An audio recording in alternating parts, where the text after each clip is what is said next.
Hello, and welcome to the South Coast Artists Index, where artists, performers, and writers, as well as curators, directors, and supporters, anyone with ties to the creative community, drops by to introduce themselves to you. We'll talk about their beginnings, their vision, their passion, and so much more. The South Coast Artists Index podcast is brought to you in part by Heavenly Spirits, who invites you to celebrate the art of life and creative communities everywhere.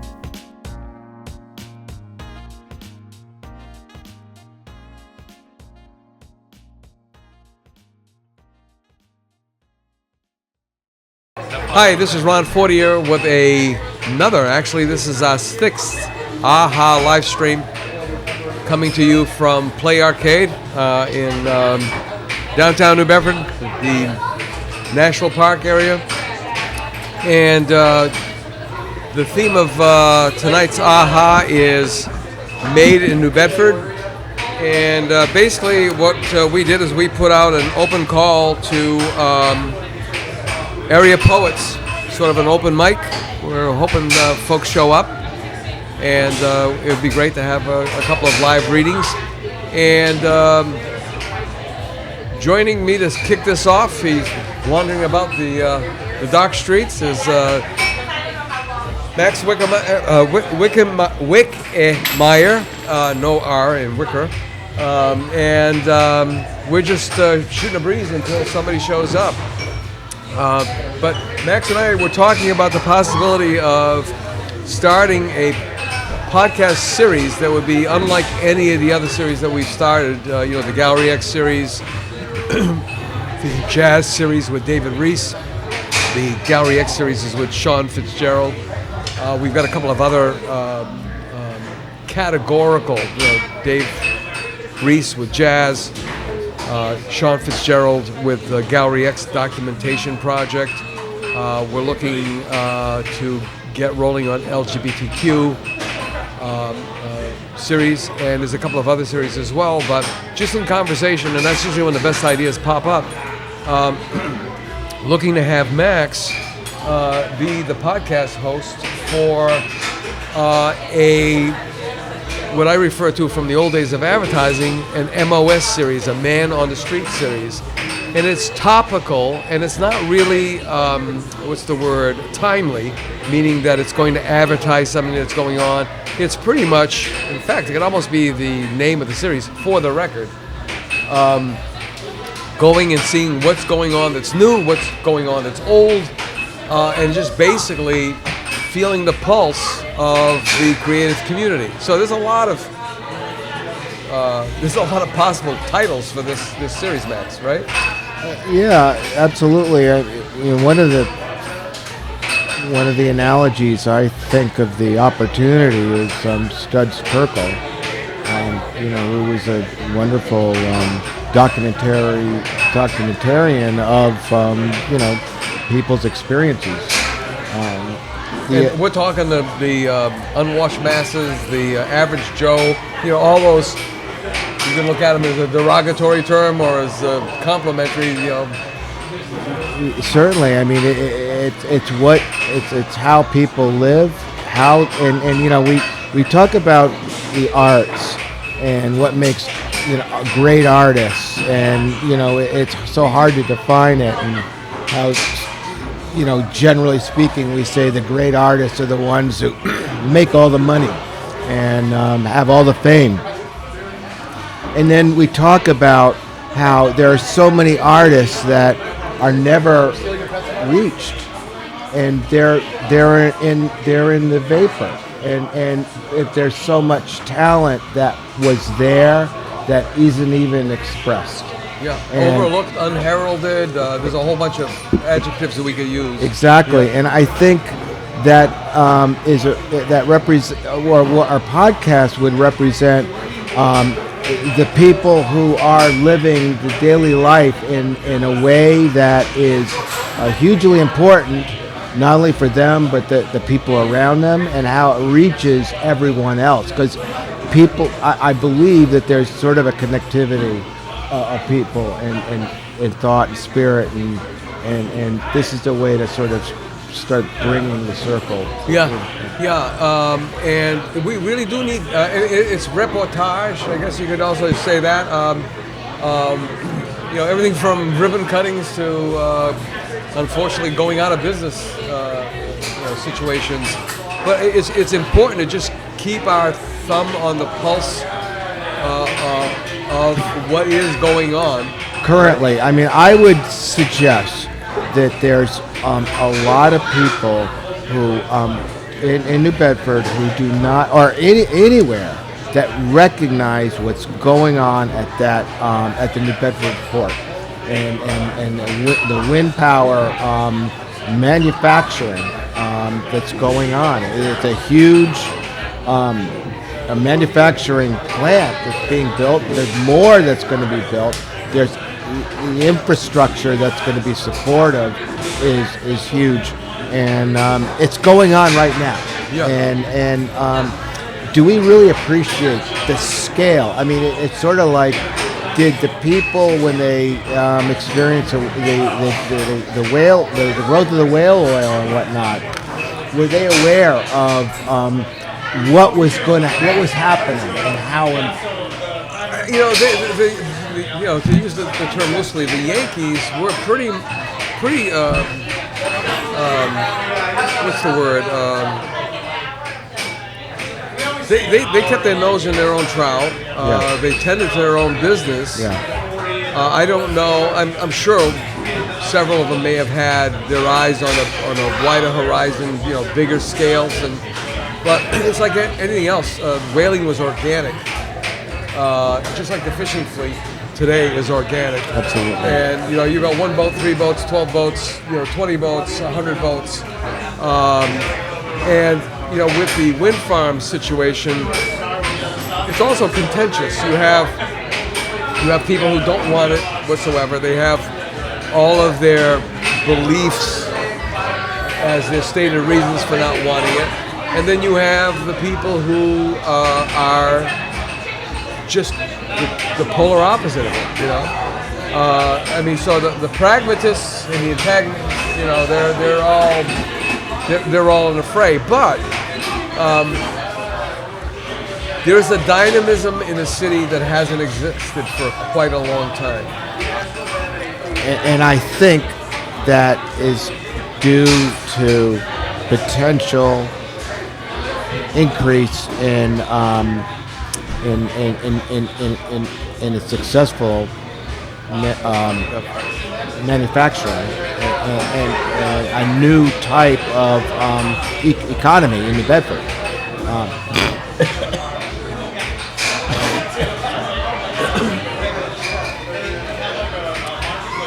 Well, the other thing too is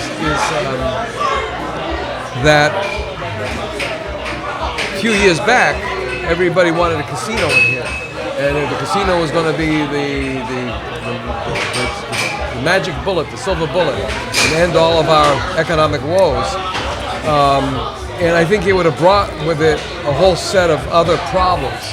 Whereas what's going on now doesn't bring with it. I mean, you could have the people who are going to argue about I can't speak to it. I'm environmentally aware, but I can't speak to any of that stuff technically. I can't either, and that's really where I have a real question as to what is the science of concern for the wind farms. I mean, I think we talked about this, but clearly the wind farms will cause difficulty for fishermen because they're going to have to work around. So these there's oil derricks. Exactly. And I remember living on Mott Street, almost at the foot of Mott Street, when they were still building the hurricane dike. And I remember the dynafoil.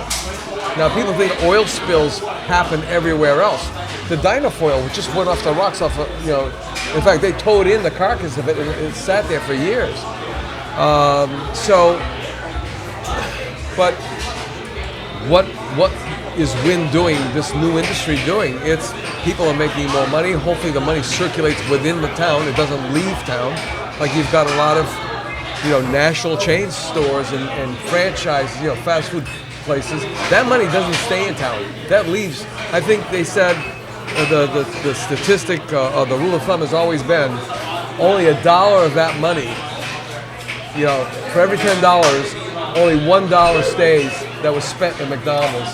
Whereas locally, $6 stays in town.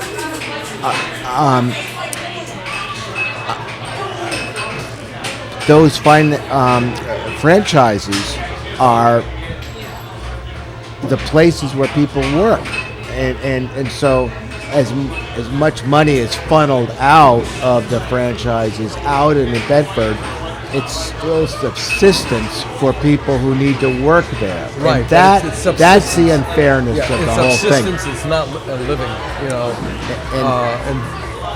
But I don't want to go down those dark alleys. Yep. The point being is that here we have an industry. I don't know how much of that money will stay in town. We need a thriving economy as citizens, residents, but we also need a thriving economy as artists. Yes. Because, going back to my marketing, academia days as an educator and as a practitioner, we need collectors. We need people to buy work. And we need more walls to display that work to stimulate more sales. Portland, Maine, there was a woman who had a dream of opening up her own gallery, and that she didn't think beyond that point. She just wanted to open up her own gallery, Portland, Maine. She started the Portland Renaissance. It triggered off almost a domino effect. We were talking about Chuck Hawk and way pre Gallery X, the whaleboat races, and they had no plan other than that whaleboat race. And it's like, well, if we have that, and I'll let you explain that in more detail because you're better versed in that now, having spoken with Chuck recently. And then along comes Gallery X, and 35 years later, here's something that lasted 35 years that wasn't even a thought until it was like, hey, how about if we do this? It's an institution. Right, it is an institution. Yeah. And totally. So explain to folks about that whole whaleboat race thing. Well, I can't do it justice. I'll just say real briefly that Chuck Hawk was involved early on in New Bedford, and he was good at getting workers together to do construction projects, and it sort of turned into part of the restoration of the Ernestina and other boats. Well, I knew about Chuck without ever having met him when I started working at Freestones when they first opened. Okay. Because of all the woodwork that he did there. And I was like, when I met him finally, I said, I've been in awe of you all this time, What he did was he created one of the first art exhibits as part of the race. And then it continued. That's the key. It was so popular. It was so dramatically popular in terms of an artistic venue that the city said this has to continue. And he continued to work it along with lots of other people. And for me, it's inspiring to see how people and visionaries can really create change, and back to organic again. This is a social, organic, grassroots, ground up, and the everyman again. The everyman, and it just. I think this story needs to be brought out again, and history is wonderful because history gives different perspectives. And new history will give us new perspectives and new learnings from the same experience. Well, I'm going to put in a plug for our newest podcast series, the Gallery X Documentation Project series. It's this one is an 8-part series.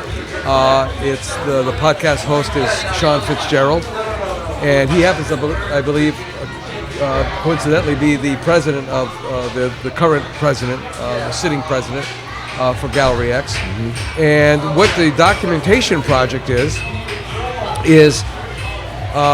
we have received a grant from ArtNet, Wicked Cool Places, to scan 35 years worth of documents, newspaper clippings, letters, photographs, posters. Some of the posters are incredibly, the vintageness of them. Let's put it, they have that cool vibe to them, and we're going to extrapolate as much of, through OCR, optical character reading, as much information that we can, transcribe it. And there are artists that may have been lost to time and history that are only documented there, or may be one of the few places that they were documented. So, and that's been part of our agenda from day one. Being inspired by Mary Jean Blasdale, who wrote the New Bedford Artists,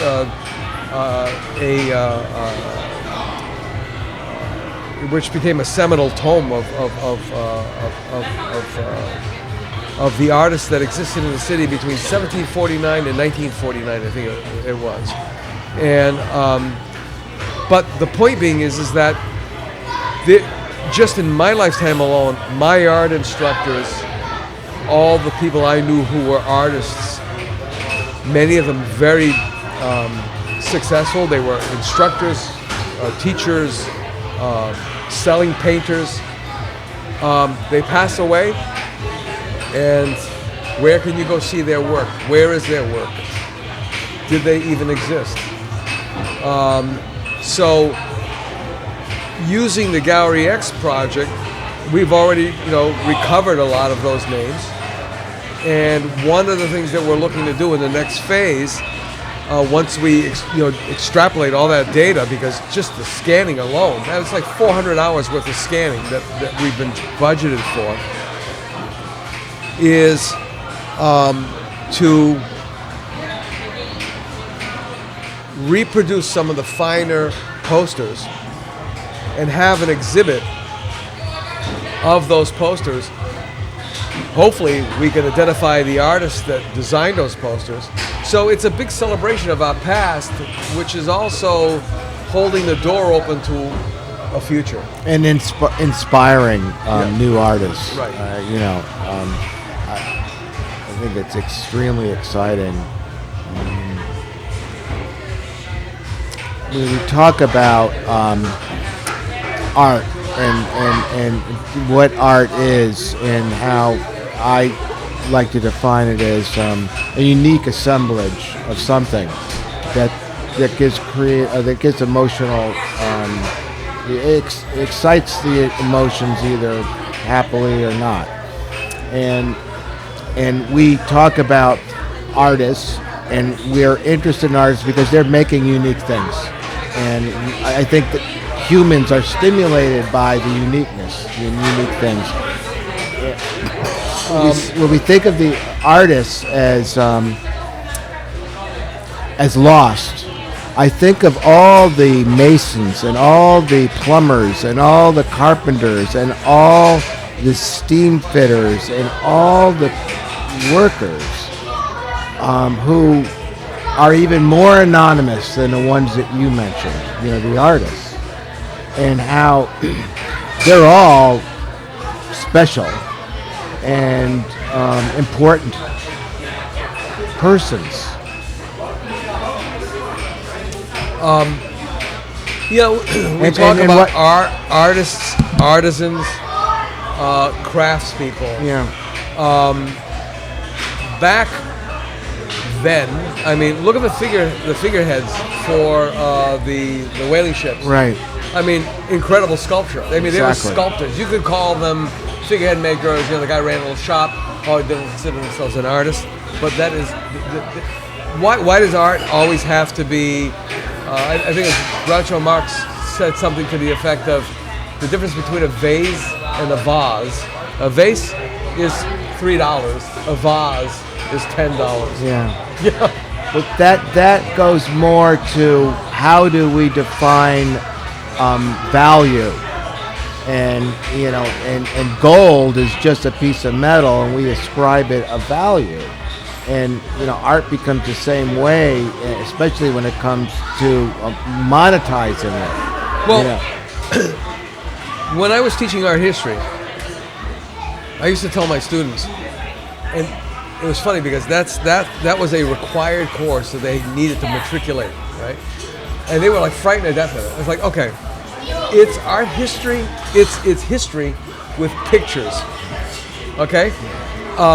And that shouldn't be that scary. It shouldn't be that scary. Plus the fact that these pictures, not photographs, these pictures were made mostly on site. They were interpretations, as always, as political pressures to depict the scene a specific way versus the actual way. But the point is that it's a documentation of things that occurred, and to continue that, to keep. Art is, for some reason in this country, and I experienced that when I was living in Portugal, people would say, oh, my name is so-and-so, what's your name, what do you do? And I'd say, I'm a painter, and they'd be going, you're a painter? Have I seen your work? Is it published anywhere? Are you hanging in museums? Are you in any of the galleries in town? And they thought it was really a cool thing. Here, it's like, oh, yeah, you make any money doing that? So the attitude is completely different. I'm sure the reputation for waiters right? I'm not really a waiter. I'm an actor. that in European cities, waiters have there's a professional aura that is respected. Yes, and we're not seeing that in our American culture. No. I mean, even in Portugal, the street sweepers, I always went out of my way to say hello, make eye contact, because of them, the city was beautiful. Exactly. So there is no demeaning task. There is no. Right. I mean, my dad ran a janitorial contracting company, and there were times where I was really, really angry because people, you were either invisible or you were less than. But. Art, the importance of art and everything, and I was hoping that poets would show up, but then again, it's still early. It's cold out. It's bitter cold comparative to what we've been used to so far. I wanted to, and it's not a brand new concept, but I've been wanting to do a fundraiser or an exhibit called Poets and Painters. And I think we may have discussed this where we can curate it, but we match poets with painters, so that the poets can now describe a piece of artwork. That's cool. And it was the best of times. It was the worst of times. It's always something. Right now, and I'm not going to get political, you may be ecstatic of who is going to be going into office in January, or you may be getting your 90-day visa to get the heck out of town. Right.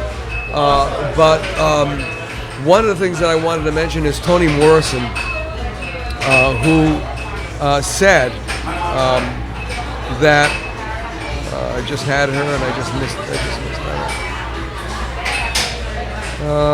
Now's the time to get to work, she said. Let me see if I can find that quote of hers.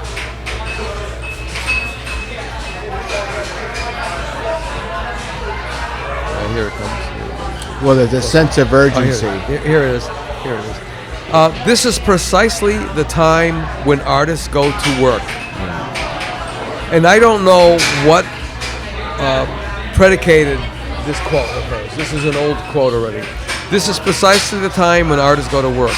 There is no time for despair, no time for self-pity, no need for silence, no room for fear. We speak, we write, we do language.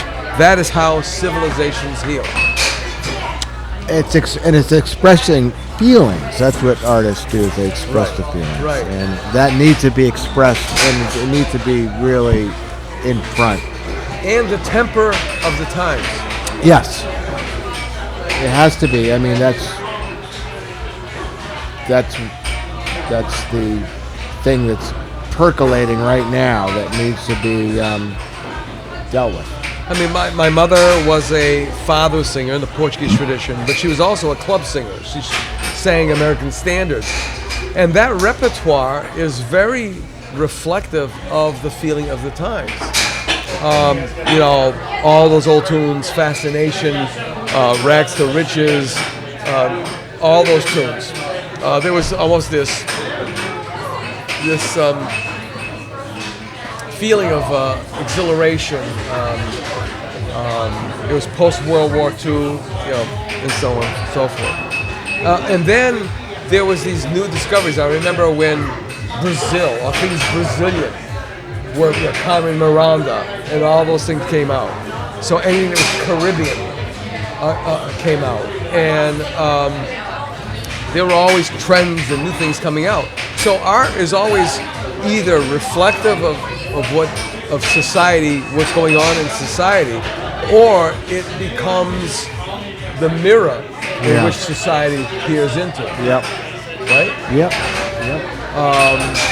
What do you see going on town now? I mean, you've been away for a bit, right? Yeah. Well, there's a lot more activity. Sit down. All right.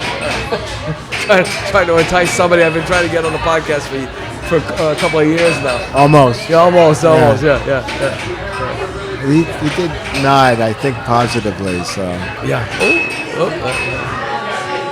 But and that's So what do we do as the Artist Index? I mean, we are, at a basic level, providing a service that may be of some value to people currently, but I think as time goes on, we're going to be our value index is going to rise because I hate to bring it up, but there are 3 individuals that I have spoken with. I don't like calling them interviews. 3 podcasts early on. One was Dan Logan, who was a photographer. He chronicled the fishing industry. He was also a writer.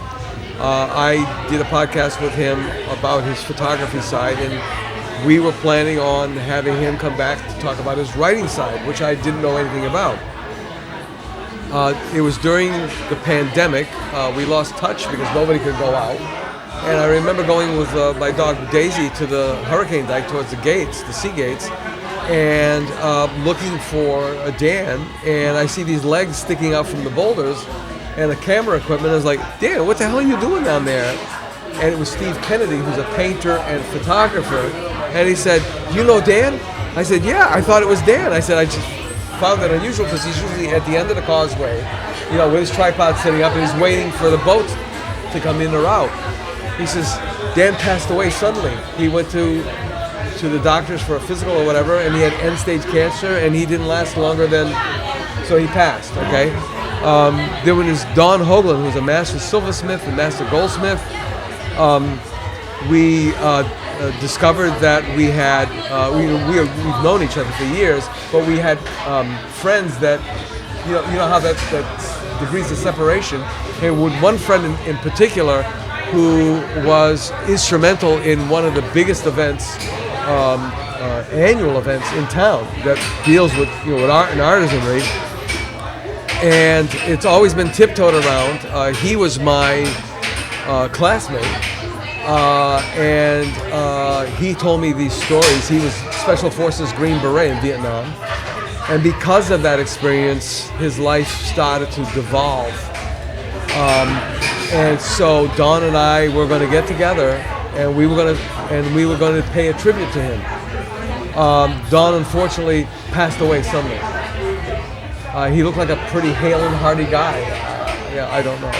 And then another gentleman who was a rapper who went by the handle of the name Depth, D-E-M-P-H. And his name is Kevin Jose. He's of Haitian ancestry. He's sick and tired of telling people, I'm sorry, I said it wrong. Kevin Jose.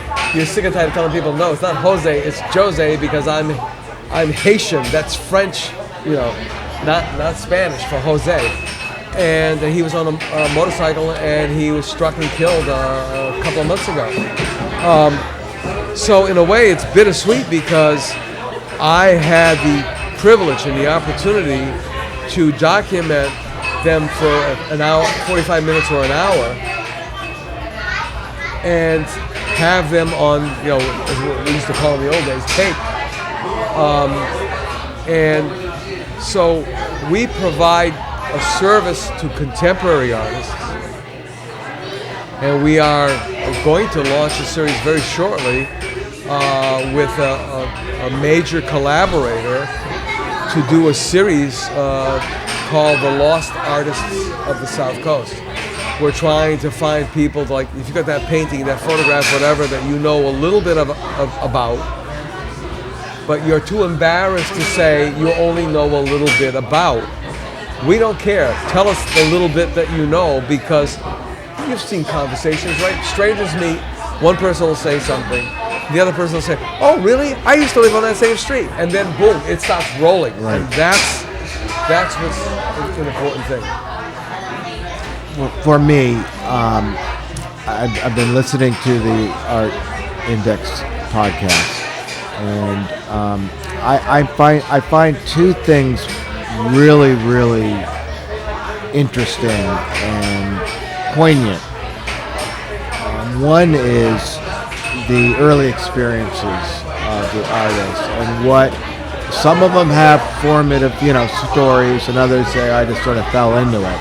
But some of them are quite inspiring as to what they develop.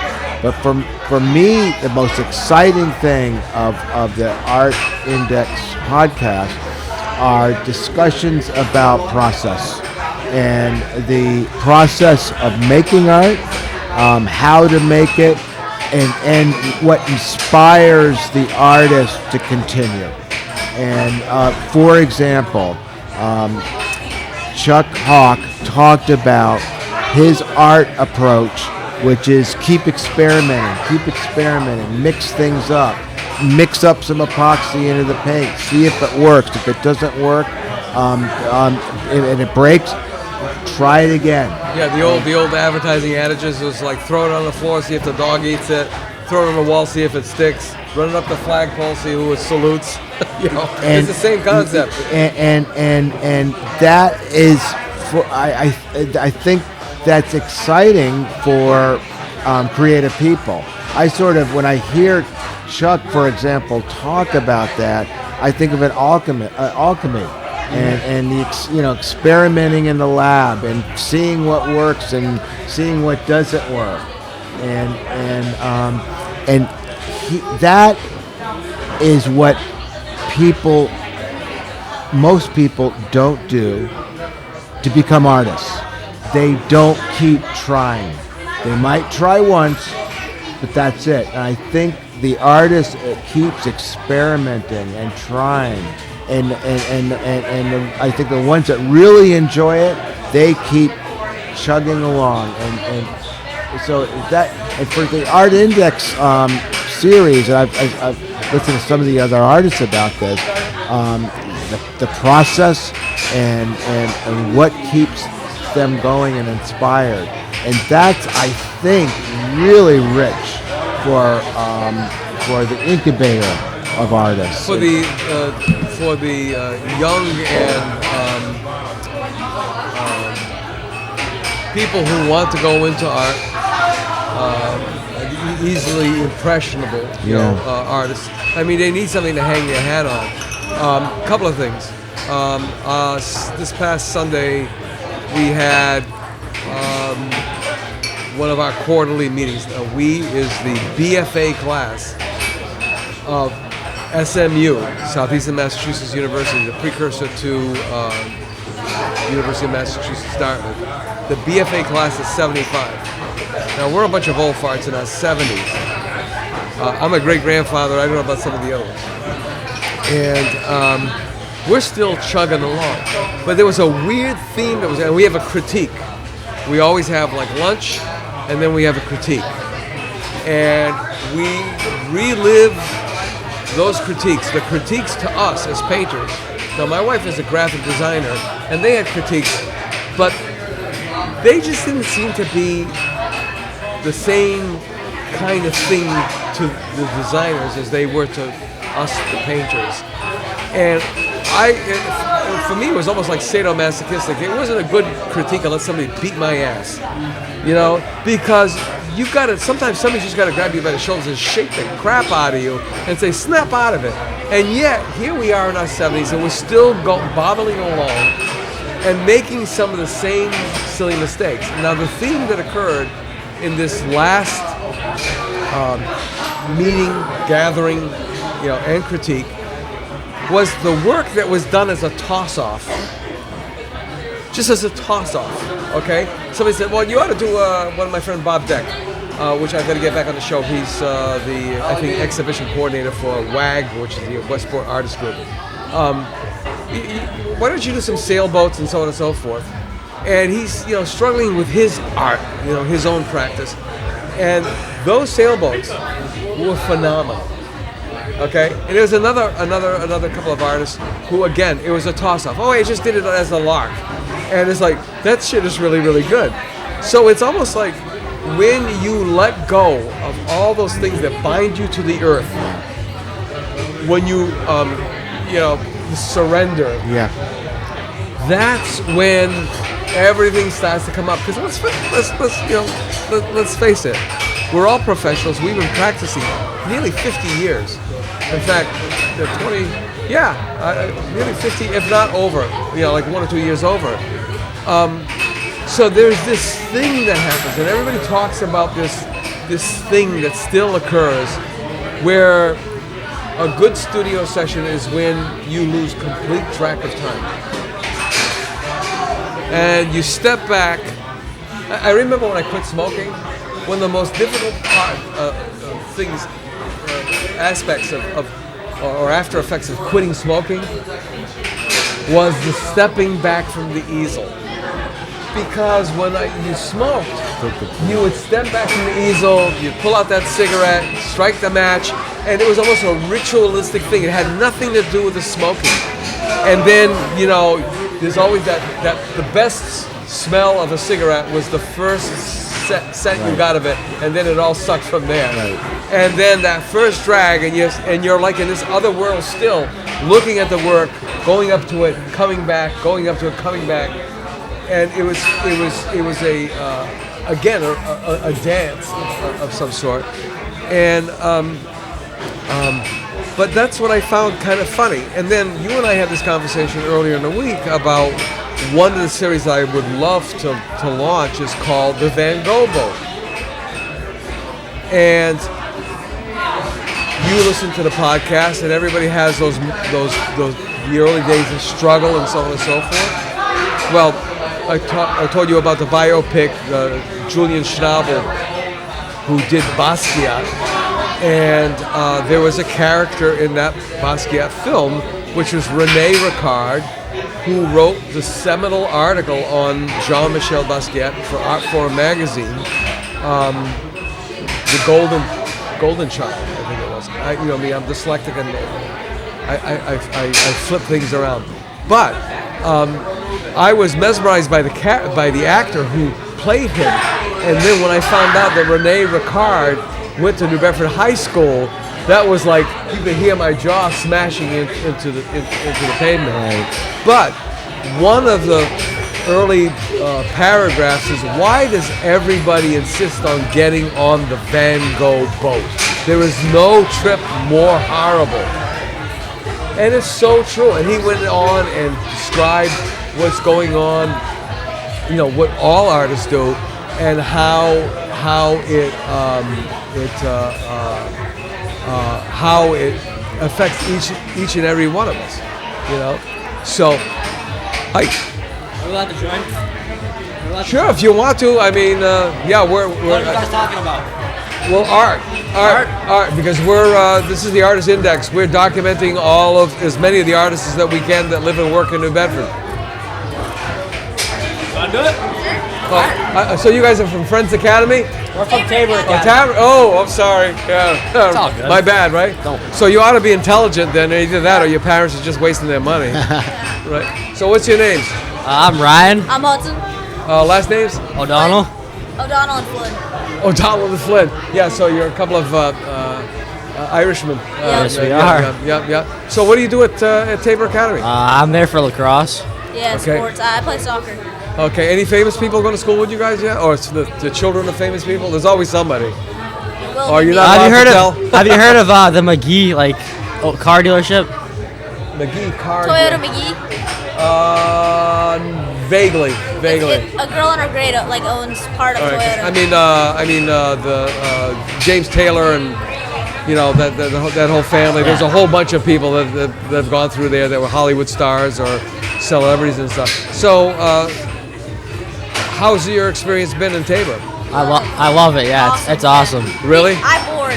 I'm a day student. Oh, okay. All right. So you board there. What are you guys studying? Well, I mean, everything, but I also take a ceramics class. Oh, okay. So there is an art Yeah. angle to And then this. for history, I'm in world history. I don't know. Yeah, I'm in world history too. Yeah.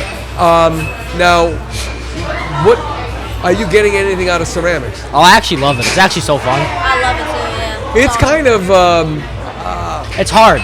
It is, and it's kind of patience. sexy, and everybody thinks of Ghost. If you've ever seen that movie with Demi Moore, throwing a pot. Yeah. There's this incredible, almost primal thing that, come on, it's mud Exactly. in your hands, right? It's sensual. It's sensual. Yeah, it is. It is. So how long have you been doing that now? Since school started, so a couple months. And for something so simple, it's really easy to have the whole thing blow up if you're not paying attention. Exactly. That happened to me last week. Right? Really? Yep. So you didn't I- wedge well enough, I right? picked it up and it just crumbled in my hands. Oh, really? Or if it's not hollow on the inside and it's full, Yeah. then it explodes in the kiln. Yeah, because you have to wedge it. You have to get those Yeah, bubbles the exactly. heck out of there. Now, so you've taken ceramics as well? Yeah, I took it in my old school and then I'm taking it now. Really? What was your old school? Duxbury. You know where that In is? Duxbury? Yeah. Okay. Did they have a good art program there? It was alright. Decent. Now, where did you come from? Barnstable. Barnstable. I did woodworking, so Wow. It's great to hear because, I'm an old guy and we're old guys. And when we went to school, we had shop class, which was wood shop, metal shop, automotive. Wood shop is what I took. Yeah, we See, did they stopped woodworking. doing that around here, which is crazy. I loved it. It was so fun. Everybody was so focused on MCAS that I know. MCAS sucks. It's Yeah. the teacher just preps you for that all year. That's all yeah, they it's do. it's the 3 R's, which is not reading, writing, and arithmetic. It's read, remember, regurgitate. So if you have an endemic memory, Middle school is all remember. yeah. So what's great about ceramics or wood shop, whatever, is that it's applied. Yeah, you apply what you learn. It's also Exactly. nice. I feel it's kind of like a break from all the work that I have to do in class. And it's kind of cool to see something you've been working on for a while, finally start to shape and form into something. And that's another thing too, right? You can't cut corn if you didn't wedge. You're going to pay for it later. So you've got all these steps, and it's organic. It's a step-by-step process, which really helps you learn how to, gives you discipline. Yeah. And it'll come in handy as well. So you guys are having a fundraiser right now, right? Yeah. We are, yeah. Yeah. I think they went to. Do you go to Gallery X Yeah. today? We did, yeah. Oh, you did? Okay. Very Oh, they went to Gallery X. Yeah. What'd you think of Gallery It X? was awesome. Art's so cool. It's very cool. It is. It's something that, unfortunately, when I first started teaching, they started backpedaling on the arts, and they went to what they call itinerant art teachers, which was basically people with shopping carts. They look like bag ladies, pushing with all their art equipment. Yeah. There was no art room anymore. Yeah. There was a room that you did art in. At Tabor, we have a whole art center at our school. Really? So, Who are some of your instructors there, if you don't mind revealing them? so we have Molly France. I don't know if you heard of her. And then Kevin. Oh, okay. Give me what their disciplines are. So Molly does what? She does like that. So like she does hand building and stuff. Okay. And then this guy Kevin does like wheel building. Wheel working, yeah. Wheel working seems fun. I'm in hand building right now. Right. So like we kind of stay away from the wheels, but Yeah, but the wheels are. The wheels look.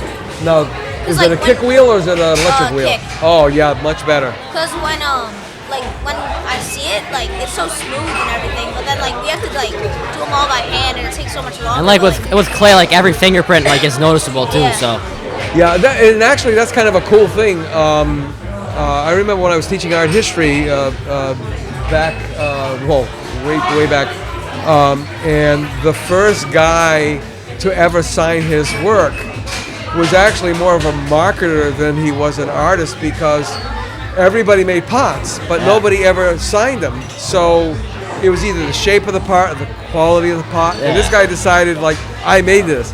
He put his name on the bottom, and that started this whole thing of assigning a name. Yeah, sign your work. To a thing. What have you built so far? So honestly, what I just built, I couldn't tell you what it is. Is it abstract? It is. I'm a big texture guy. Okay. I like to add texture to my work. I can't tell you what it is, but I like to make it look cool.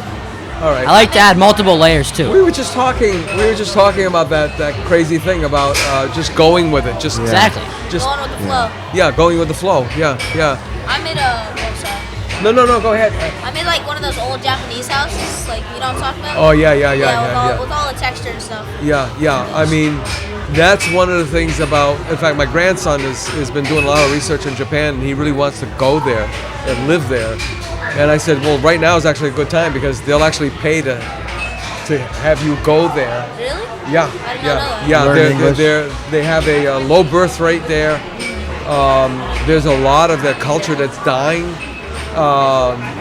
It's really, really old. It's got to be maybe 30, 40 years old, but it's called the Living Treasures of Japan. All right. And they found out that because they weren't having as many children, and because the Japanese society was Americanized, they wanted, that whole corporate thing and business and such, that a lot of, for example, there's a woman who was the most famous woman for dyeing indigo, like a certain blue cloth, and when she died, no one would know how to ever make that fabric again. And there were all these other artists, ceramicists, weavers, and so on and so forth.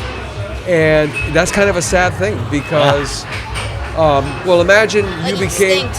What's that? It's just like extinct. It does, yeah. It's like the last bird of its species, and it's all important stuff, So you guys are young. I mean, how many? What grade? We're freshmen. You're both freshmen. Yeah. All right, so you still got 3 years to go, and then you got another at least 4 if you decide to go to college. What are you guys thinking of doing? Because one of the worst things I had to deal with my students was, I don't know. So what are you here for? To make your parents happy? Well, I think honestly, probably I kind of want to be a firefighter. Or my brother's a volunteer firefighter. My dad's a firefighter, Yeah. so I've also debated between finance too. Yeah. My mom's in finance, so. Oh, really? I would like to get into stocks and stuff. It seems very interesting and cool. Yeah, it's Complicated. gut churning too. I mean, you're up one day and you're down the next day. So, what's your relationship with art? Me, I have a BFA from what used to be Southeastern Massachusetts University, which is now UMass Dartmouth. Yeah. And then because of the education I received there, I ended up with a full ride scholarship to the University of Miami. That's awesome. And which is really great because not only did I get a free education, they paid me just to be there too. Max, what was your arc? In what respect? I mean, I got so many. Yeah, I mean, you started off in one, right? Music has always been my art. Right. I am a carpenter too, and that's right. He restored a 200-year-old house. Yeah. I worked construction last summer. Did you? You like it? I love it. Yeah. That's one of my favorite things because being able to build things, and then when you're done, look at it after. Because like we were redoing our house. Kind of like the hand building. Yeah, like because we redid our house. It's like my dad did the whole thing, and like I helped him with certain rooms. Like I built the closet, and like being able to see the closet when it was done was like amazing. Yeah, I was pretty impressed. So it's about accomplishment. Exactly. It's not fleeting. It's not fleeting. Okay, so you could be the #1 in the world for Call to Duty, but what are you going to hang your hat on? Exactly. Other people are like, what the hell's that? Exactly. Whereas you can and wait till you get older. When you have kids, you can say, "Daddy built that," or and that's a really, really, really important thing. So this is kind of refreshing that there's a bright light in the future with you guys. My brother went into the submarine force for 4 years. Then he went into the Coast Guard for 22 years. He was a contractor, and he went in. There was during a recession into the sub fleet, and then he said, "I can't believe I went into the Navy." No sooner did he get in, it was the biggest building boom of the 20th century. Yeah. So he did his time, and he's back to contracting. And he's also a volunteer fireman. It's awesome. So this, you don't have to be pigeonholed into something. The more things that you can do, the happier your brain is. Yeah, I feel like there's a lot of kids that only do like one sport nowadays, and it's good to like really realize all the sports. Like kids our age, like sports keep us out of trouble. Yeah, but and again, what the percentages are pretty scary. I mean, out of 100 kids, only probably one kid is going to ever make it to the NBA, the NFL, or that's 1%.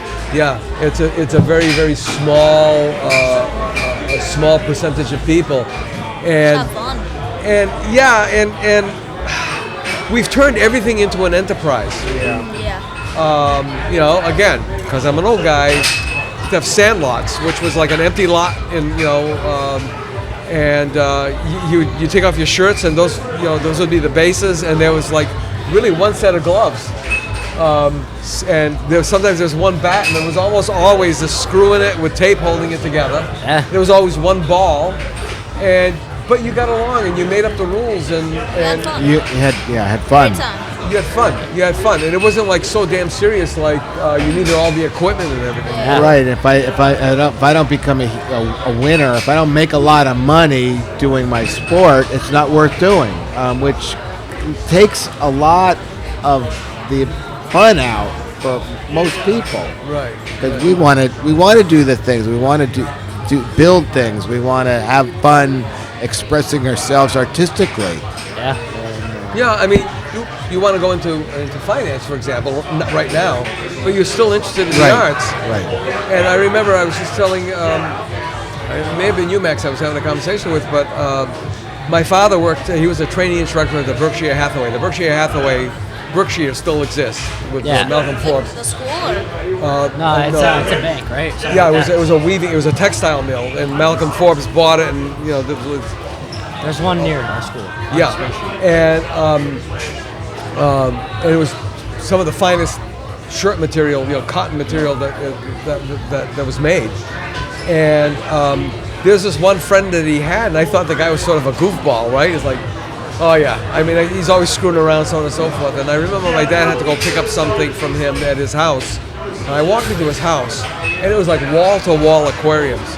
And this guy knew every fish that he had, the names, the mating habits, the life cycles, the whole 9 yards.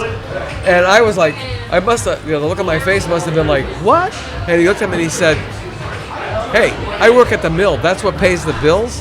This is my life right here. That's a job. This is my life. And I'll never forget that story that he told me. Because here you go. You're a firefighter. That's really good money. But you come home, and you know how weird the shifts are because your dad, now, that off time, you're throwing pots or you're doing whatever it is because that makes you feel good, Exactly. Oh, that's great. So Good balance. That's a good word. Excellent. That's a good word. What do you? So how do they go about the fundraiser? What's? Because they've got all you guys there. You guys don't have any money. It's called like TX, Tabor X. So we just like every week or It's like once a month. Yeah, once a month. Yeah. We go into New Bedford and just either go to arts, we look at churches and old stuff. We sometimes go see the boats. Like we're kind of exploring New Bedford history. Wow, and there's a lot of history here. It is, yeah. You cannot. get away from history, American history, On New Bedford. without New Bedford being involved in it. I was speaking with Naomi Slip, who was the curator at the Whaling Museum. That's where we went first week of school. Yeah. Yeah? Yeah. And it's the Whaling Museum is not like you and I, our fourth grade. Well, you worked there at one time, way back when. Your fourth grade field trip, where your brothers, your sisters, your mother and father, they all have the same feel. Nothing changed really. It was pretty basic. It's really, really dynamic. And we were talking, and I said, it's weird. I've come to the conclusion, and I don't know if I'm crazy, but everything either came from New Bedford was somehow involved with it, or it came to New Bedford. And she said, no, I absolutely believe that. I mean, Frederick Douglass. Yeah, we learned about him today. Yeah, I mean, he came to freedom in 1838 to this city, lived here. I mean, that's absolutely phenomenal. Not only him, Harriet Tubman was here. I mean, you name all these incredible people. Back to New Bedford. Back to New Bedford, yeah. Well, you guys are both of Irish heritage. The Fenians, okay, the whole thing with the Fenians, the Catalpa, New Bedford was involved in that, and it just goes on and on and on. Right. And that's great. Well, I thank you guys for coming by. Of course. Yeah, Pleasure. and one more time so we can, with the editor, get your names. Ryan O'Donnell. Hudson Flynn. Ryan O'Donnell and Hudson Flynn. Great. Nice to meet I'm so you. glad you guys had the chutzpah to come by Thank and you. ask the... Great job. Yeah, thanks so much. We're still waiting for the poets to show up. They're probably still asleep. Thanks so much. That was great. That was excellent. Holy cow, I feel like refreshed. A shot in our arm. Their parents are getting their dimes worth, that's for sure. Absolutely. Right? Wow. Well, I did the open mic night because we had the open mic night last when you showed up for musicians. Yep. Oops. Yeah. I'm French and Portuguese, and I talk on my hands. I'm bound to hit this microphone 7 times.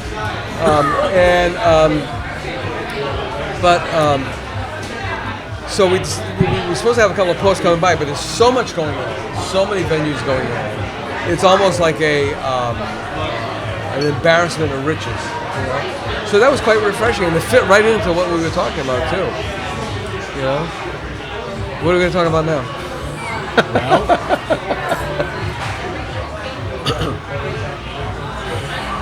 Take a quick pause to remind you all that I'm Ron Fortier.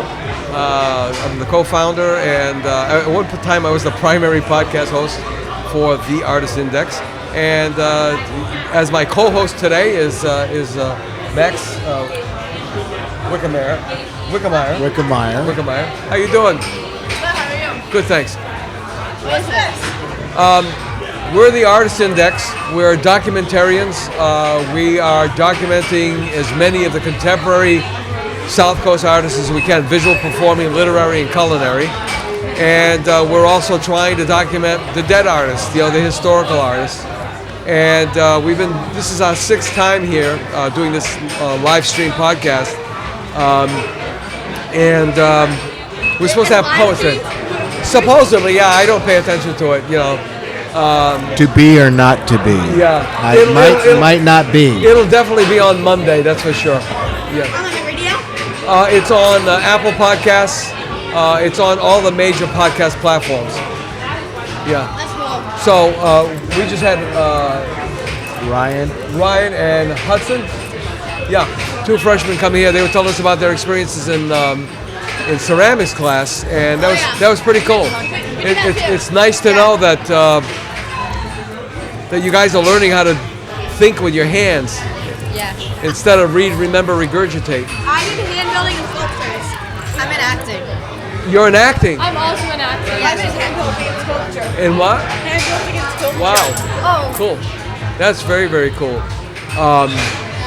How do you like the acting part so far? It's awesome. I mean, the trimester's almost over, but it's been so much fun because it's a break from our academic classes, but we're also still doing work. Yeah, I was in theater for a short while. I was a set designer. I worked for the opera, and that was very, very cool. There's nothing cooler than being backstage, and you're making. It's all fantasy, and it's even better when people are standing up and slapping their hands together. You guys having fun over there? Yeah, it's pretty fun. And you went to Gallery X today, right? Yeah. Oh, excellent. Nice to meet you. Same here. Thanks for dropping by.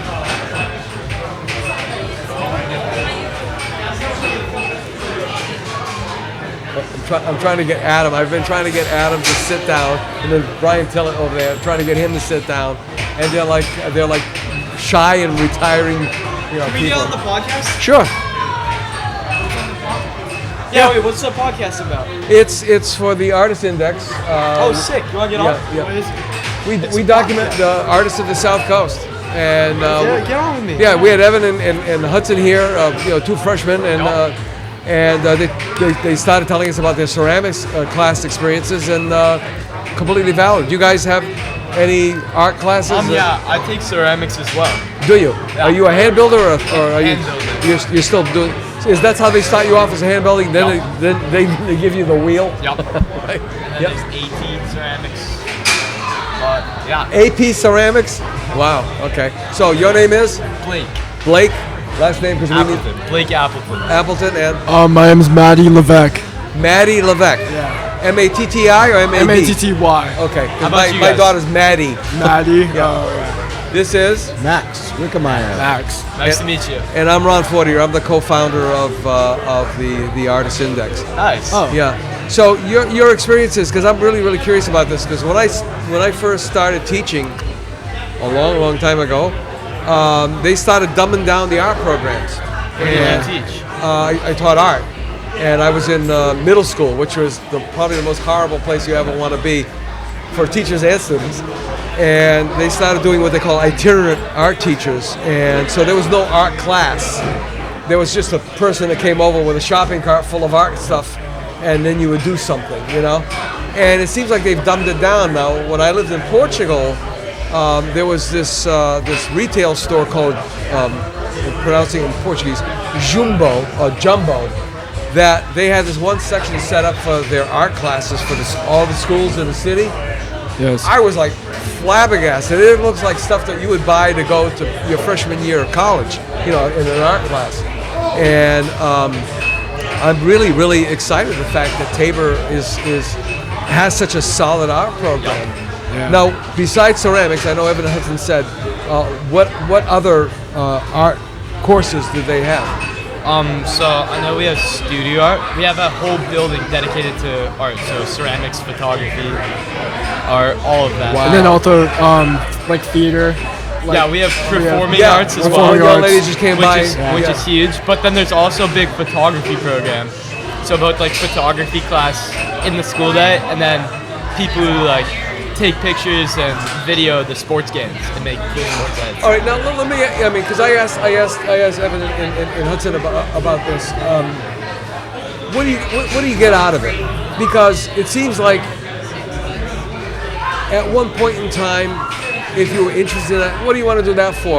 Well, how are you going to make a living? Blah, blah, blah. I mean, you don't have to make a living doing any of this stuff, right? I mean, Yeah.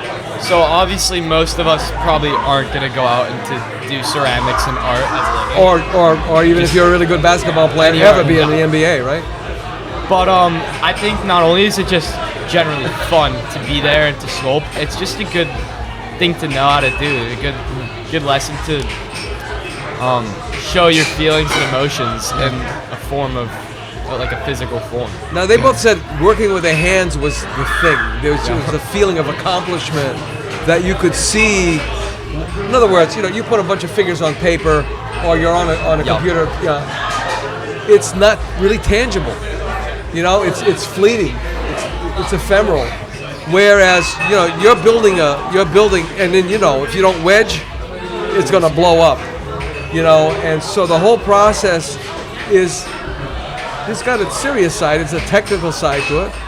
I mean, you figured when you first started, right? How hard could this be? It's mud, right?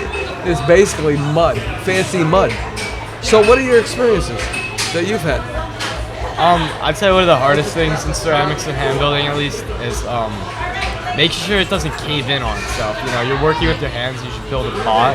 You're trying to smooth it out. You're trying to form something. It's still wet clay. It's fancy mud, and it just falls in on stuff, and you can't control that exactly how you want to. So that's some of the cool, unique techniques. Or you work with the around that. falling down and You incorporate make something different. incorporate that in. Maddie? I personally don't have any experience in ceramics, but Oh, okay. I'm Yeah. sorry. I thought you were in one of those. Which one of the art classes? in the 3rd trimester of our Okay. school year, I'm going to be taking photography. Oh, okay. So I'm going to be taking pictures of wildlife. So you guys things still around the- digital, or are you doing film? Because that's another whole missed thing about, shaking the pan and watching that paper start to develop and you're seeing an image pop. That's still a really cool thing. So most of the photography at Tabor is digital, but there's a really cool, and I don't know too much about this, but we have a black room where you go and you let A dark room. a dark room, right. and you let the film.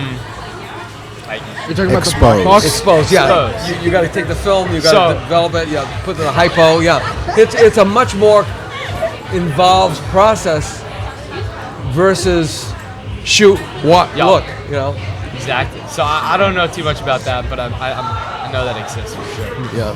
I mean, pinhole photography, I don't know if you've ever had an experience with that, but that's kind of cool. You got an oatmeal box, and you put you cut out a square, put a piece of metal with a pinhole in it, and you put unexposed film in it, and you could take a picture of him, and he could take a picture of you, and it looks like your great-great-grandfather's from the Civil War or something. Oh, wow. It's got this really incredible feeling to it. And that's- But somebody that's really into digital, like, there's a filter for that. It's like, And it's funny you say that because that's a big thing amongst teens is everyone's trying to get the vintage camera look now. Yeah. Really? And all these filters on their phones and adding. Yeah, and also on TikTok, they're selling like these like vintage cameras for like very cheap prices, and they're promoting them all over TikTok for like teenagers and people to just like buy them. yeah, but you guys Yeah. still can't dial a phone. Even as photography's taking its peak on iPhones, digital cameras Yeah, have come I mean, back. my granddaughter is a bloody genius. Top of the class of everything. She aced the MCAS the first time out. All Wow. those other things. She still can't tell time on an analog. She doesn't know what does quarter of the hour mean. What does that mean? So it's so you gain in knowledge and you sacrifice older Yeah. knowledge. You lose that. That's pretty cool. So, any of you guys want to join in, or? Yeah. Okay. So, instructors, yeah, we're gonna have to, let them. Thank you. Yeah. Thank you Thanks for having joining us. Yeah, it was great. We're still waiting for the poets to show up. I don't know. Oh, here's one now, but it's okay. They came in late. Yeah. How you doing?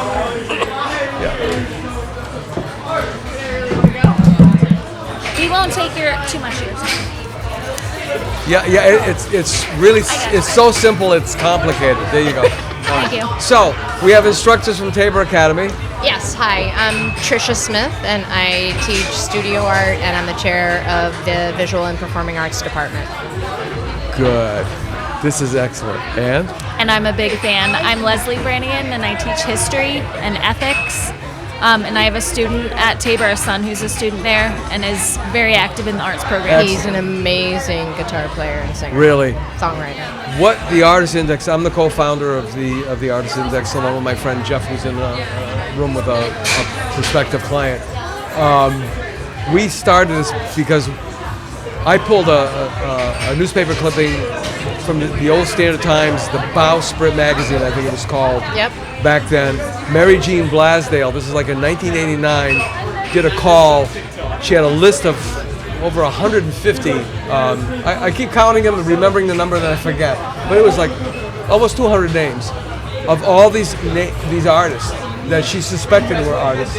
But she said, I need a name, I need a date, a birthday, something, anything.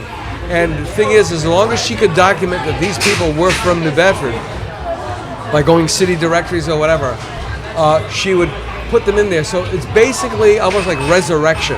It's almost like building a pyramid. Pyramids weren't built to preserve bodies, they were built to preserve memories. And so when I met Jeff, I started talking about this, and he's like, I really like that. Let's do something. And this is what we did. We told Mary Jean Blasdale, she was flabbergasted that we're picking up on the tradition. So what we're doing is we're trying to document all the contemporary or living artists that we possibly can. And sometimes they're more difficult than the dead, the historical artists, because they're like, oh, I've got nothing to say, or it's like, are you kidding me? I can name all the great things you've done, you know? So with all that in mind, I better tell you, both Max and I are impressed because we were talking about art in general, and then these two young men, Hudson and Evan, come in, and they start telling us about the curriculum there, and I'm going, oh, that is so refreshing because, you know, in public schools, they just like slashed it to the bone. Yeah. Which is horrible. I mean, when I graduated from SMU, I can still remember my teacher's card was blue. They went into the itinerant art instructors, which were like bag ladies pushing shopping carts. Yeah. And it just... Yeah. So you guys are really fortunate. You mentioned the Bowsprit. Yeah. I'm the faculty advisor for the Bowsprit magazine at Tabor Academy. Interesting. Because, you know, they had several manifestations, Southeastern Magazine, Bowsprit Magazine, God knows. They were like sepia prints. It's really interesting that was an art magazine, I'm assuming. No, it was like the Weekender where... it's like the South Coast Today. Yeah. And my friend Ralph Hickok is probably one of the last editors still around who worked on that. Got it. Yeah. So our program we have an arts requirement at Tabor, and bless you all. It is. Thank you. And history we have too. A huge support in our current administration. But we have an amazing performing arts program. We have an amazing visual arts program, and our visual arts program recently. So I'll spread some news. We recently got a really fancy, the Rolls Royce of kilns, a gas kiln from a company called Blau, and we finally got Massachusetts approval this week, like 2 days ago.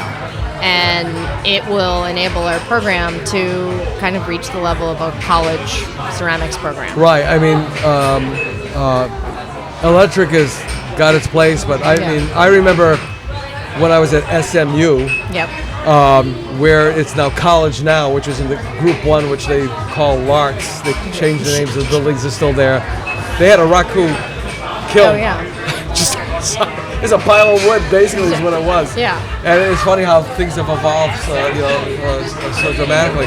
But what's interesting is, you are a private school, and people just say, of course, they have the budget for it, and so on and so forth, but when I lived in Portugal, as I was telling Evan and Hudson, over there, they're really serious about their arts curricula. Before she became my wife, actually, I can't remember if it's what I proposed to her right after. She came to, she was a fret, long story. Anyway, she came to visit me in Portugal, and I proposed to her there. But we decided we were going to go to a certain section of the city. We get on this bus, and the bus driver says, I'm so sorry, I just got pulled for duty. I've got to go to the high school and get the kids. It's probably going to be really crazy. So okay, whatever. I taught middle school in America, you know. So we go, and these kids come on, and they're boisterous, but there's just something about them that is like so not what you see. What you see here. Like I was telling Max, Portuguese and French Canadian, I talk on my hands. And he says, one of the kids has a guitar. So they go to the back of the bus, and all of a sudden I hear this strum of flamenco guitar. And I'm like totally impressed, and all the kids are all, doing the whole 9 yards, and they start singing. And I'm going, holy crap, that would never happen. That would never happen. I mean, the bus driver's armed in the States, It's like, so. I don't know. I feel like Merrick would do that. Yeah. Like he's totally carrying his... The importance of the arts is right in that So we like to. So we just had an open house recently, and we had like a bunch of different school events around families and like talking to parents about the arts and their students and what we do. Yeah. And one of the things that I like to tell the families when they come through is that we're not trying to make your kids into artists. We're actually trying to use art to teach them how to do creative problem solving and understand the world and be analytical and try to think through a creative lens that looks at it from a different perspective. So it's a really important part of like building your mindset and building your ability to like connect within society or community.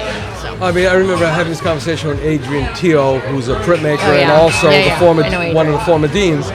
And he said, everybody uses to support the arts. Oh, it teaches you problem solving. That's the go-to. He says, but it's also pattern recognition. Yeah. Mm-hmm. And when you're trained in the arts, you become you are a trained observer. Yeah. And that is something that's so missing. And then with Evan and Hudson, Matty, and what was the other young man's name? You had Ryan over Ryan, here. right. Yeah. They said that to build something with their hands, to see the progression, to know that there's screw-ups, that they learn from those mistakes, paraphrasing them, is something so refreshing. And I think, in fact, I've got to contact, grab my card, grab one of our bookmarks. I've got Max and I are talking about doing an MOS series, which is Man on the Streets, or what was the other name that we had? For the Record, because we interview individual artists from visual performing, literary, and culinary. But we also do artist series, which are categorical. We have a jazz series. We have the Gallery X documentation project series, which is a whole other thing to talk about. But Max and I have been talking about starting this series that's topical. So this idea that yes, Virginia, there is hope. And history, and that's another thing. They separate them. And when I was teaching art history, at BCC, there was a required thing for matriculation, and they'd be like, no! And the weirdest thing is, it was from prehistoric to just before Renaissance, I forget. But they've changed the curriculum. And then there was the, they didn't even call it was a survey of modern art. That course hardly ever filled up because I don't know anything about modern. I don't know anything about art, and I certainly don't know anything about modern art. About modern art. Right? So it's kind of crazy. It's kind of crazy.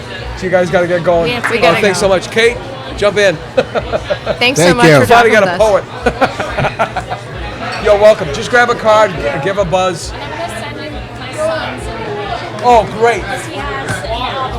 Oh, excellent. The more the merrier. It's stone soup.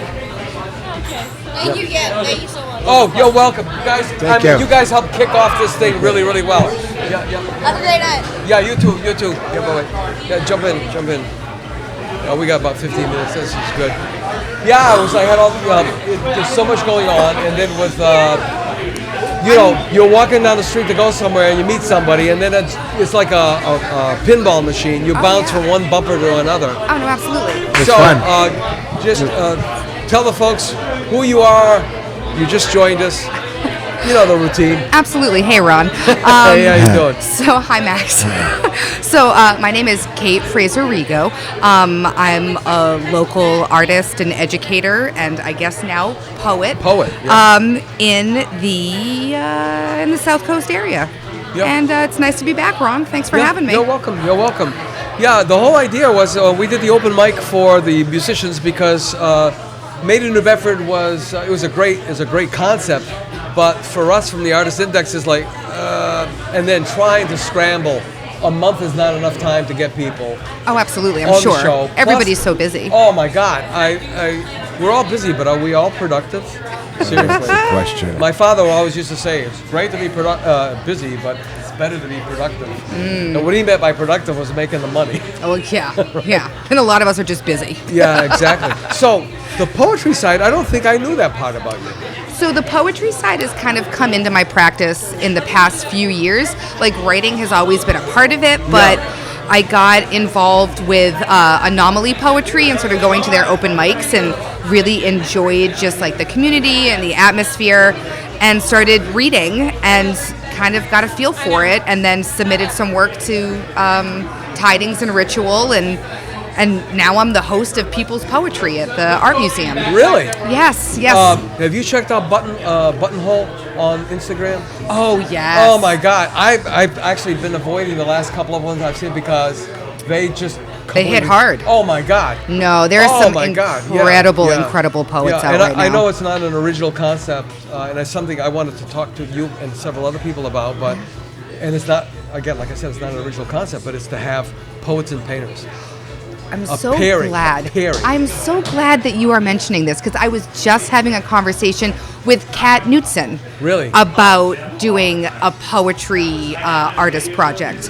It was something that when I was at grad school at BU, it was a long-standing project that they had for years with the creative writing majors and like the painting majors, that they would pair them up and someone would write a poem about the painter's work and the painter would respond to the poem. And that's got to be the penultimate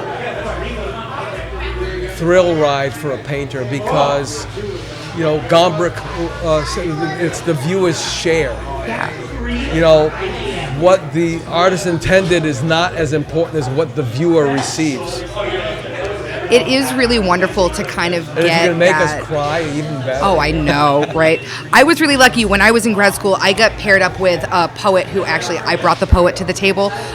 She's a wonderful writer and poet. Her name is Kate Robinson.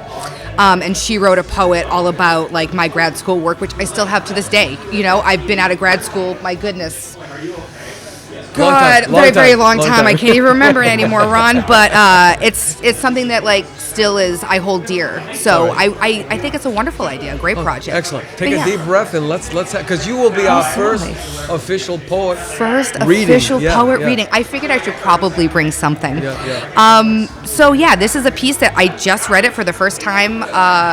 At the beginning of the month, I did a reading for Authors Day at the New Bedford Whaling Museum. I read with Nick LeBlanc and a number of other poets. This is called Just You. This poem is just for you and not anyone else. How could it be? You are a mountain, and that you are foundational, bedrock. The way your broad shoulders shift like tectonic plates as you scoop up our daughter and carry her to bed cracks a San Andreas fault through this craggy heart. Your eyes, dark as peat, root me into the earth, make my racing thoughts become still waters. You showed me the truest meaning of unconditional. You who ferried me into motherhood and kissed my wounds with grace. Your love, soft as butterfly kisses, brought back the bits of my broken foundation and showed me we could build a life on our terms. This poem is just for you and not anyone else. How could it be, my love? Wow. I've been noticing a pattern in poetry now. It's almost like two opposing forces, rage and romance. Romance is making a comeback. If that isn't romantic, I mean, let's not forget, romance is a misnomer, because there wasn't the four styles of writing, or the four categories of writing is comedy, drama, romance, and irony. Yes. And people think, romance, like the pulp novel. No. Romance meant adventure. Yes. And romance is an adventure. It certainly is. Right? But that is an incredible tribute. Oh, thank you. Yeah. That is an incredible tribute. Yeah, I do. I think that, right now, I think folks are feeling a lot of rage. They're feeling pretty angry about a lot of things. And I think that the truest thing that we can run towards is love for one another, love for the people that love us. And I think that that's all we can do right now is hold on to those folks, and we'll make it through. Yeah, we have, Jeff and I have been like brainstorming about fundraisers, and part of the fundraisers involve exhibits, and you make your money on the entry fees. I mean, we'd love to be able to get them sponsored and then curate the shows. But one of them was called Painting, Poetry, and Protest. Oh, I love that. And I had read it before, Toni Morrison, and I don't remember the backstory on this, and here it is. At this phone, I will love the day I will be able to go up to our cottage up in Maine and skip this across the pond. How poetic. Yeah. I mean, it's gotten to the point where you know that they're trying to get you to so ticked off that you're going to get another phone, right? Oh, absolutely. So Toni Morrison wrote this. This is precisely the time when artists go to work. There is no time for despair, no place for self-pity, no need for silence, no room for fear. We speak, we write, we do language. That is how civilizations heal. She was phenomenal. I would have wise words from a wise woman. Oh my gosh. It was funny. There was a gentleman, I forgot his name. He was on National Public Radio this morning. He just wrote the. I am horrible. My short-term memory is going to hell.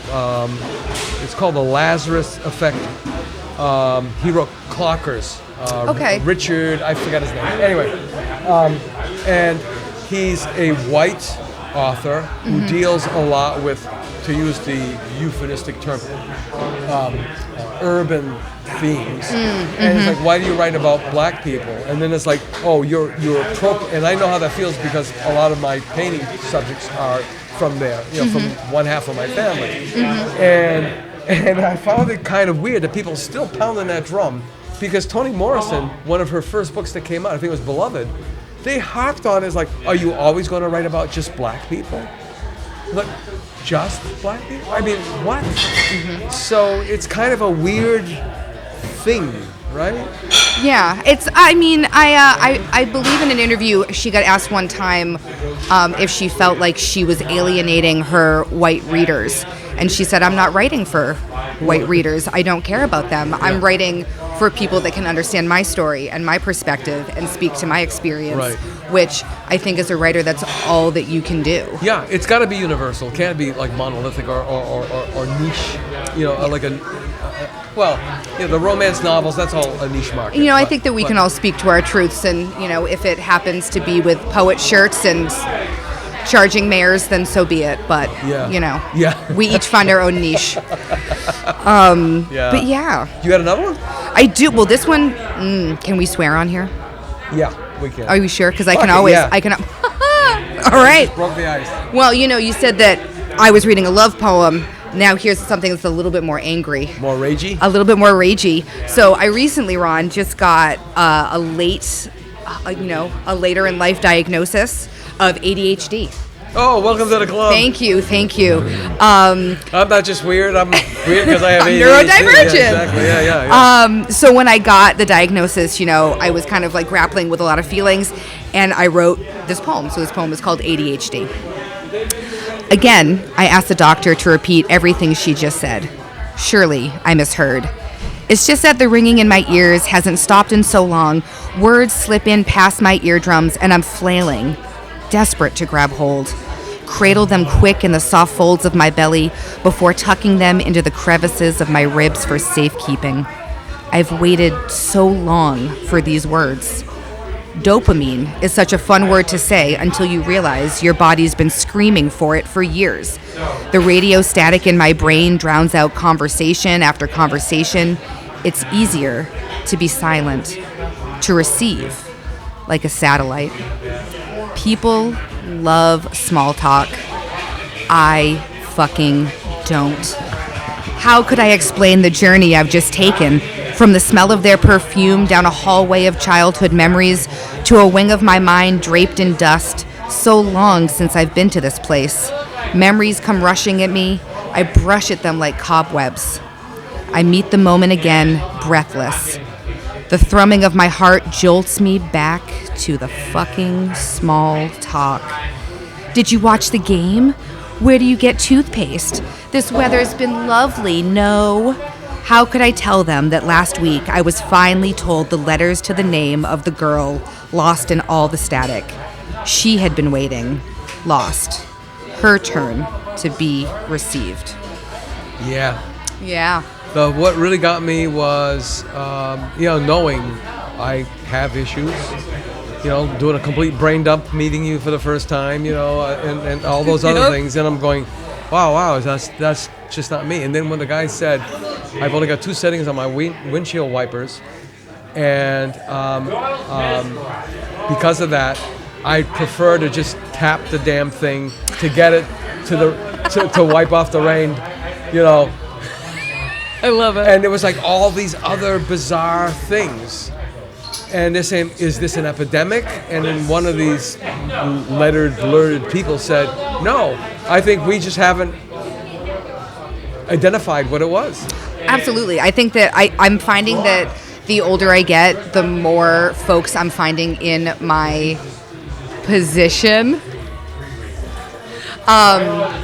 where I'm finding a lot of folks who are finding out later in their lives that they are also neurodivergent. And, you know, when I was a kid in school, you had to be a little boy and you had to like trains and you had to be hyperactive and you couldn't sit still. And I was none of those things. Yes. So obviously I just flew below the radar. Yeah.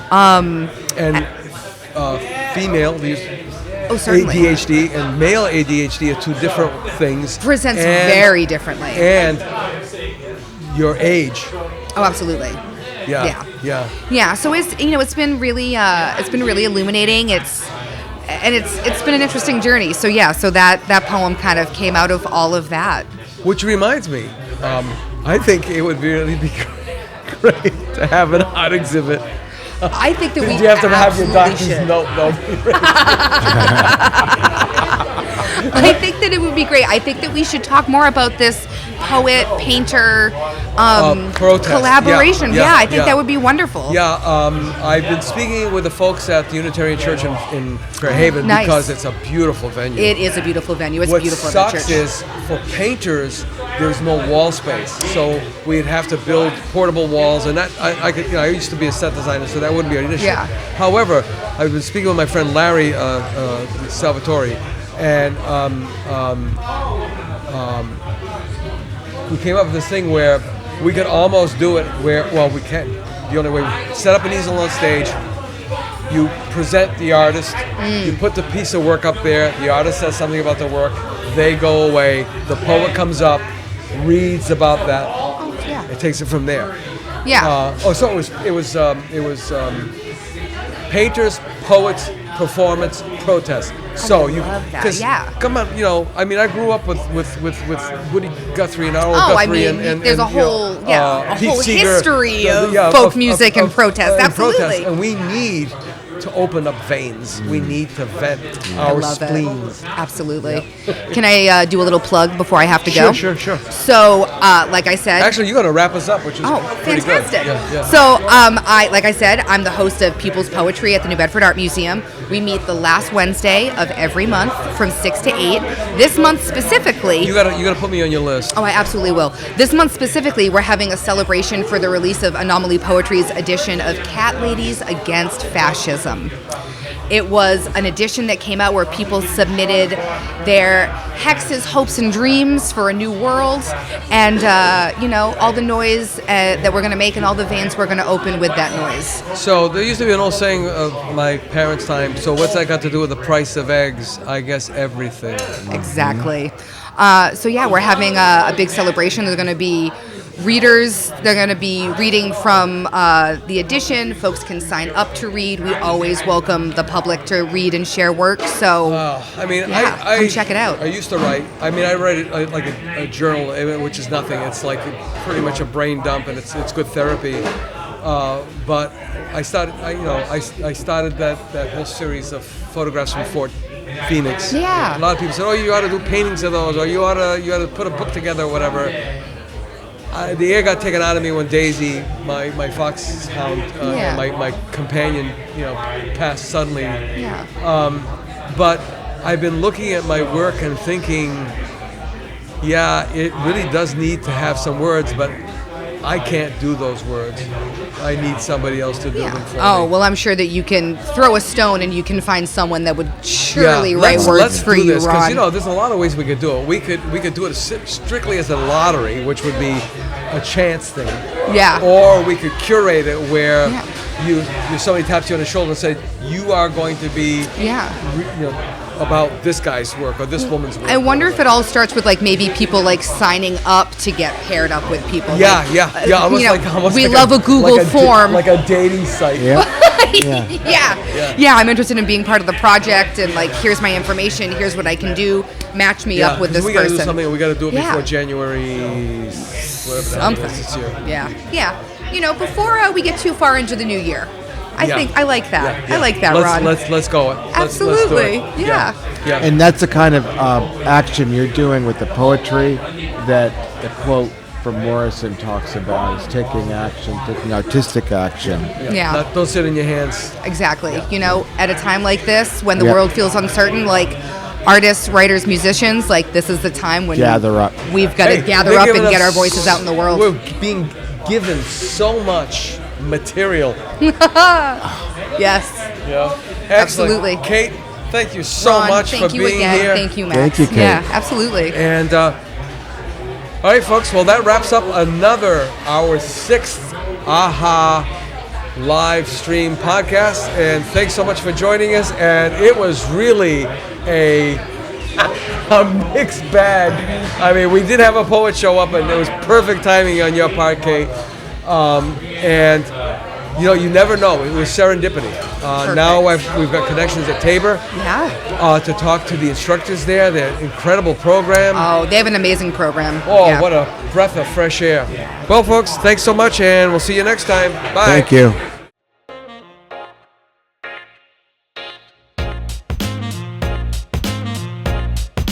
We'll see you next week for another episode of the South Coast Artist Index podcast. To learn more about the South Coast Artist Index, visit theartistindex.com.